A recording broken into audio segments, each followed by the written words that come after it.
Les Dominicains au Rwanda. Méditation du mardi de la 10e semaine du temps ordinaire. Vous êtes le sel de la terre et la lumière du monde. Chers frères et sœurs, loué soit Jésus à jamais. En ce mardi de la 10e semaine du temps ordinaire, année liturgique B, Jésus nous rappelle notre mission en tant que chrétiens. Être le sel de la terre et la lumière du monde. Le sel est utilisé dans beaucoup de choses, notamment l'assaisonnement de la nourriture, la conservation des aliments, le nettoyage des plaies, etc. Comme le sel, la lumière est vitale pour les êtres humains. Elle permet la communication entre les personnes, l'entretien de l'environnement, les échanges de toutes sortes, etc. Ainsi, les chrétiens sont appelés à agir dans le monde à la manière du sel et de la lumière dans leurs usages respectifs. De nos jours, beaucoup de gens ont perdu le goût de vivre, car, disent-ils, la vie passe trop vite et est remplie d'amertume, de déception, de difficultés et de souffrances.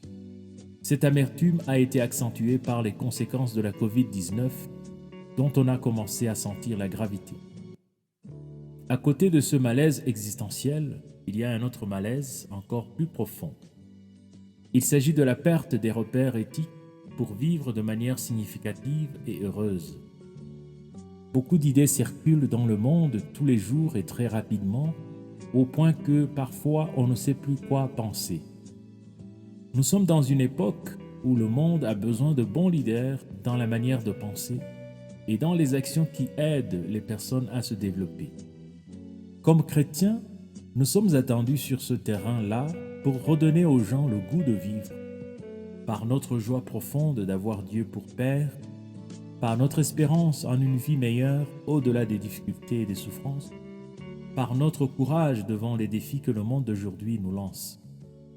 Nous sommes aussi attendus pour être lumière pour les gens autour de nous, c'est-à-dire les amener par notre bon exemple à se reconnecter avec le Créateur de tout bien, d'une part, et à bâtir des ponts de dialogue et de solidarité entre eux, d'autre part. Prions. Seigneur Jésus, lumière des nations, donne-nous la grâce de puiser toujours en toi notre force et notre inspiration, afin que nous rendions ce monde meilleur de jour en jour. Car tu vis et règnes pour les siècles des siècles. Amen.